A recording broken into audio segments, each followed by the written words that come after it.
தாமரை இவங்கள தெரியாத ஆளுங்களே இருக்க முடியாது. ஏன்னா இவங்க இப்போ வந்து வில்லியா வந்து ரொம்பவே ட்ரெண்ட் ஆயிட்டுருக்காங்க. ஆல்ரெடி வந்து 2 சீரியல்ஸில் வந்து பண்ணிகிட்ருக்காங்க. ஜீ தமிழில் வந்து வீரா அந்த சீரியலில் வந்து இவங்க வில்லியா பண்ணிகிட்ருக்காங்க.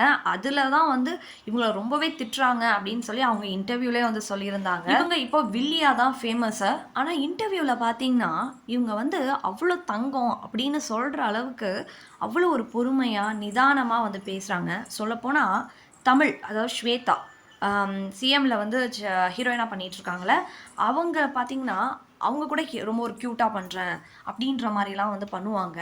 ஆனால் இவங்க பார்த்திங்கன்னா வில்லியாக பண்ணுறாங்க. ஆனால் அவ்வளோ ஒரு ரியலாக ஒரு மெச்சூரிட்டியாக வந்து பேசுகிறாங்க. பார்க்கும்போதே வந்து இவங்க இவ்வளோ சூப்பரான ஒரு ஆளா அப்படின்ற மாதிரி இருக்கும்.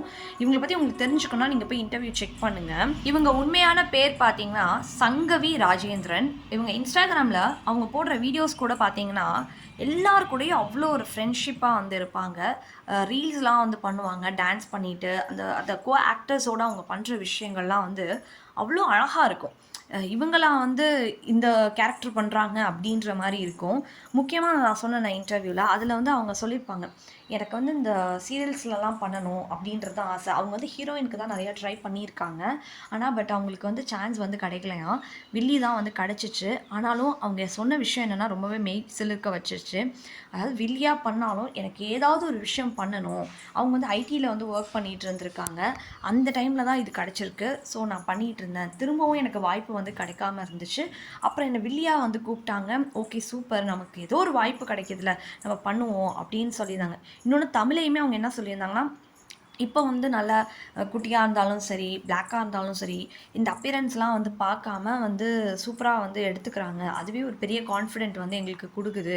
அதனால் சீக்கிரமாகவே நான் ஒரு ஹீரோயினாக பண்ணுவேன்னு எனக்கு நம்பிக்கை இருக்குது அப்படின்னு சொல்லி வெளிப்படையாக அந்த சங்கவி ராஜேந்திரன் வந்து சொல்லியிருக்காங்க. அது மட்டும் இல்லாமல் சங்கவி இன்னொரு விஷயத்தையும் சொல்லியிருக்காங்க, எங்களை வந்து திட்டாதீங்க. ஒரு சைடு வந்து திட்டுறது வந்து நீங்கள் அந்த சீரியலை பார்த்து அந்த கேரக்டர் வந்து உங்ககிட்ட போய் சேர்ந்துருக்கு அப்படின்றது இருந்தாலும் எனக்கு வந்து திட்டுறது வந்து கண்டிப்பாக கஷ்டமாக இருக்குது. ஏன்னா நானும் ஒரு வயசு பொண்ணு தானே. அதனால் எனக்கு வந்து அந்த திட்டுறது நம்ம முக்கியமாக வந்து அந்த வீராலெல்லாம் வந்து என்னை அவ்வளோ மோசமாக திட்டுவாங்க. இதில் கூட என்னை பெருசாக திட்ட மாட்டாங்க. நான் அதில் ரொம்பவே திட்டுவாங்க. எனக்கு அதெல்லாம் கஷ்டமாக தான் இருக்கும். ஆனால் இப்போலாம் நான் அதை வந்து ஈஸியாக எடுத்துக்க ஆரம்பிச்சிட்டேன். இது நம்மளுடைய ஜாப், இதை நம்ம பண்ணணும். இதை நம்ம விட்டுட்டோம் அப்படின்னா நமக்கு வேறு ஒர்க் வந்து இப்போதைக்கு இல்லை. ஏன்னா ஐடி ஜாப்பையும் அவங்க க்யூட் பண்ணிட்டாங்களாம். அதனால் இப்போதைக்கு எனக்கு இது மட்டும்தான் இருக்குது. ஸோ அதனால் பெருசாக எடுத்துக்கல. அதனால் எனக்கு கஷ்டமாக இருக்குது. ஸோ திட்டாதீங்க அப்படின்னு சொல்லி அதையுமே ரொம்ப மெச்சூரிட்டியாக வந்து சொல்லியிருக்காங்க.